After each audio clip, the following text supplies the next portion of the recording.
Imagine believing that your only chance at a better life is to hide beneath a passenger airplane. No passport, no ticket, no guarantee of survival, only hope.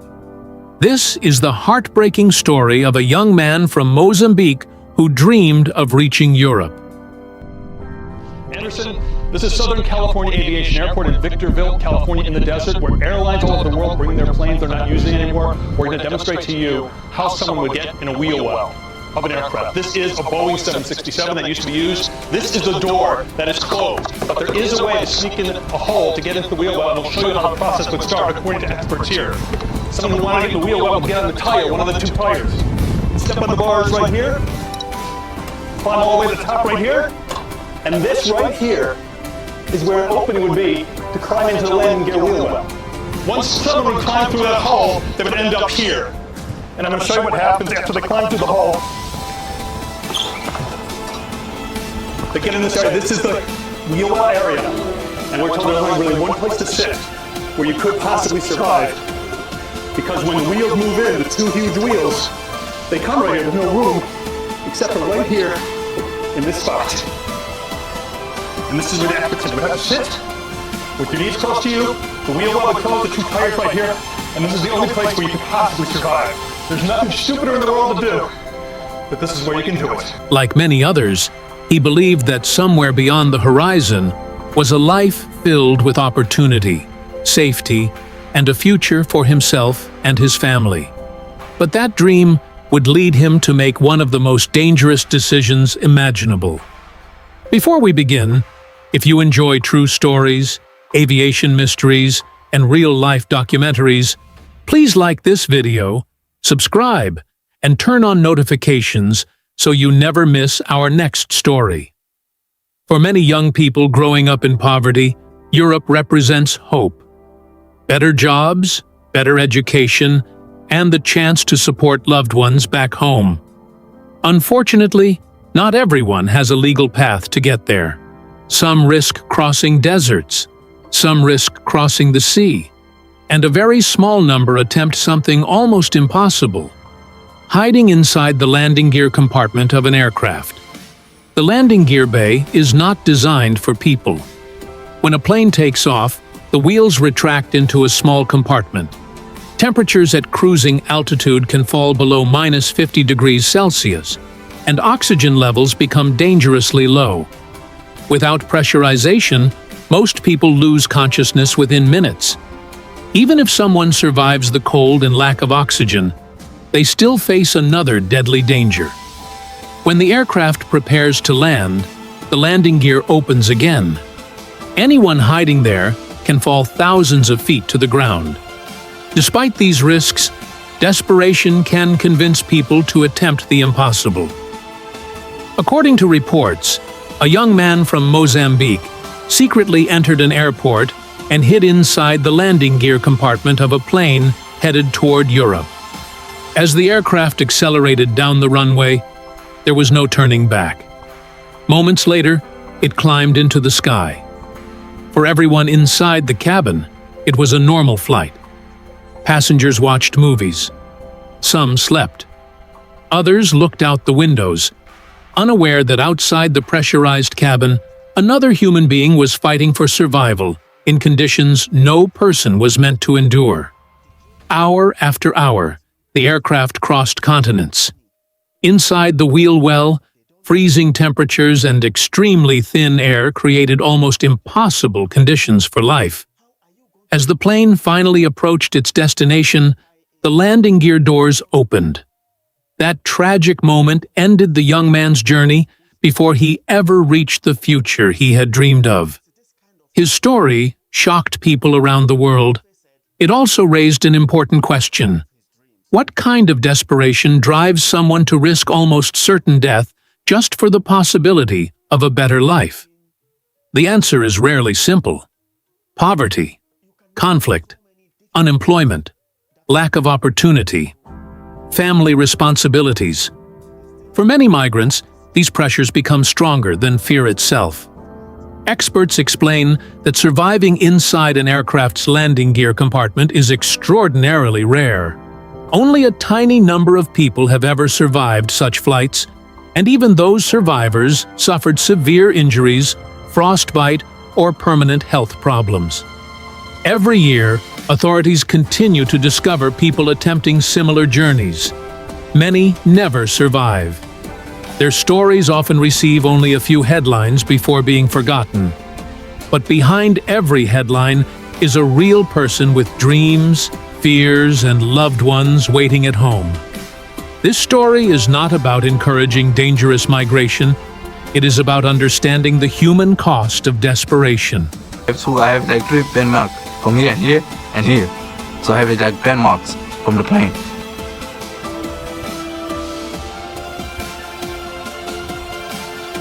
No dream is worth risking your life in the landing gear of an airplane.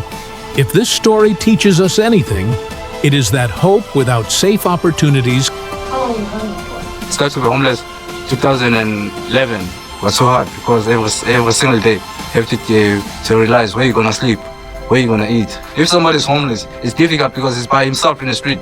He can't do nothing. He can be bullied in the street. He can be killed in the street. Something can happen to him in the street. No one's gonna be watching. So that's why we say if someone is in the street, it's difficult because you eat in a dustbin, you sleep in a crash. Your blanket are dirty, your clothes are dirty, everything is dirty. So for me, I thought like, if I'm gonna end up like this, I don't want to see my dreams in my life end up like this until I become an old man, and after that I die. It's better to die trying. Yeah, I used to collect magazines in airport, so I used to get like magazines when we are sleeping where we are sleeping homeless. In the night, I used to read these magazines. When I read that book, everything just come out from there. I saw everything from that book. From there, I know it. Okay, our opportunity is only this to do it, to fly out in this country. We just organized the day of that night. We say this day is going to be this day for us to live. And so when we start to live, we destroy everything what we had in that camp. We destroy like blanket, we destroy everything what we had. After that, we say, if we destroy this, we're not coming back. We're going there to do what we're going to do, to live. So we just take our chances and left. So you climbed inside the wheel of the plane? Yeah, you can't just like go in the same time and just walk straight away to the plane. You can't do that because they can see you and you can be arrested as well. So definitely when we stand like that, I know it seems like it's my target, so I can be able to go to do what I have to do. So I can go there straight and step to the wheels and climb over until inside. That's how it is. It was simple, but it was dangerous. But for me and Khalid, it seems like it was a piece of a cake, you know? So you're in the plane now? Yeah. How did you secure yourself? Oh, when I was in a plane, I have to hold on in the aisles. So that's why I have like 3 pen marks from here and here and here. So I have like pen marks from the plane. So I have to stick myself, hold the irons, to make sure I'm not falling out. But for my friend, I don't know Khalid what he did, because he was sitting next to me to the right side. So we have just been divided by the wheel, because the wheel, when it comes in, you have to divide us by 2. Khalid is going to be that side, me, I'm going to be this side. So what was it like when the plane took off? Oh, when the plane took off, the fear was not there, because me, I was feeling present, I was feeling present. Say, yeah, Khalid said to me, yes, we made it. It was only the last words for him to say that, It was the last word for him to say that. Say, when we say he made it, I was like, oh yeah, we made it, yeah. Even me, I was excited because the plane just left without any problem in the floor, like security to come and stop the plane, or maybe to be inspired, maybe climbing over to the plane. No, nothing did happen. And when I mean there, I can see some houses. I can see some cars down there, because when it goes up, you have to go like this. So when it goes up, it gives you a big view. You can see all the places down there. I remember just there all the time, Khalid said to me, we made it. I said to him, yes. After that, passed out with oxygen.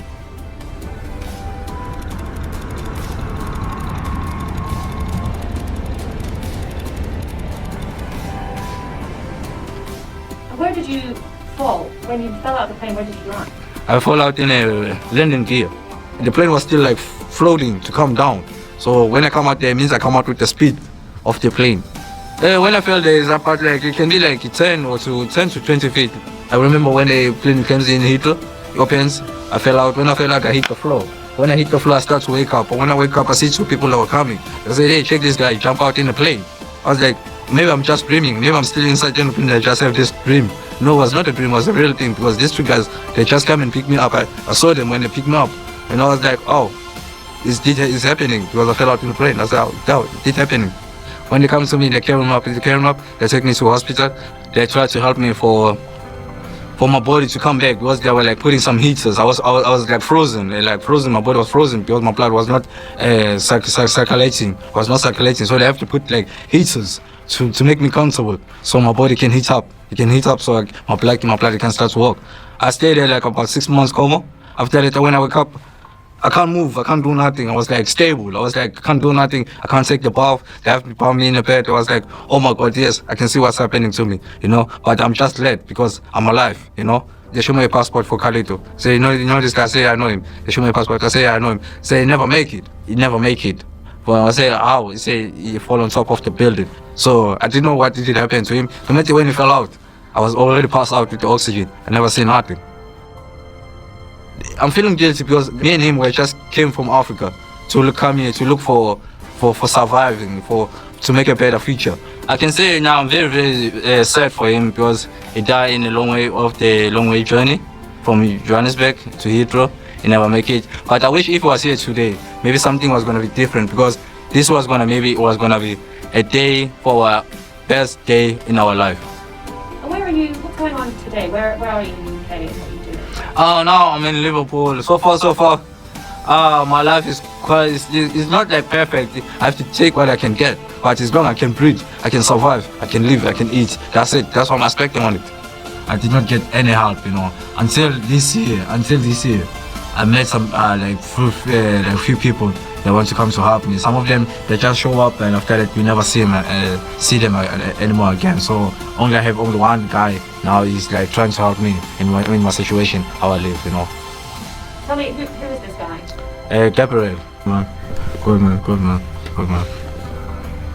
So Gabriel, tell me, how did you meet him? So I think it was just a cold day, and then I've just seen him outside Tesco, and I just said to him, "Oh, you good, bro? Do you want anything from inside?" He told me, "Get me a coffee," and I think he said ham and cheese sandwich.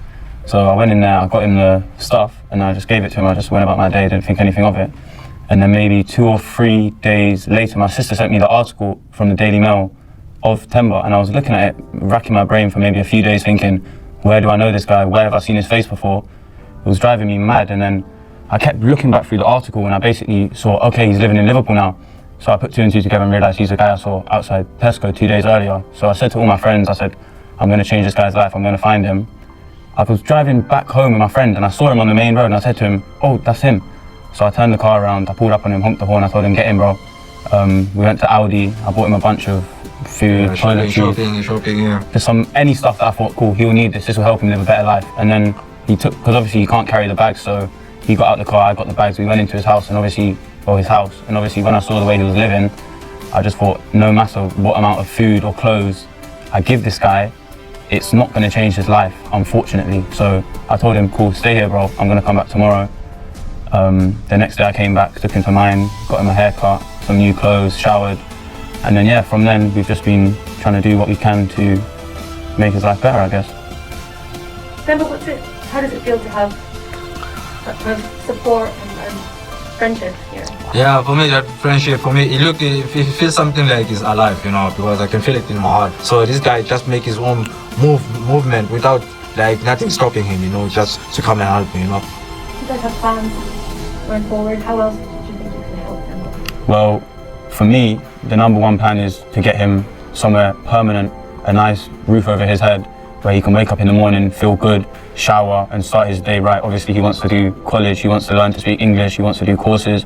And in his current situation now, I know I wouldn't be able to focus in that environment. So, yeah, the main aim is to get him somewhere where he can live and feel comfortable and feel safe. There are people out here who have had a bad set of cards dealt to them, and they do deserve a blessing. So yeah, when you see someone on the street or when you see someone, don't always neglect them. Take some time to actually find out who they are, and you never know, maybe you'll be able to change their life too. Well, I want God to look after this guy as well, because this guy is decent and he do it from his heart, you know. He do it from his heart. You can see guys like this one, they need to be trusted from the eyes of their God, because they do it with their heart. They don't do it with the dodgy, you know. They don't play the dodgy thing. They don't play Can lead people toward unimaginable risks. Thousands of families around the world continue searching for safer and legal ways to build a better future. And perhaps that is the lesson we should remember. Behind every tragic journey is someone who simply wanted a chance. Thank you for watching. If you found this documentary informative, please like, subscribe, and share this video to help raise awareness about the dangers of irregular migration and the real human stories behind these tragic events. And if you would like to hear more true stories from around the world, stay tuned for our next documentary.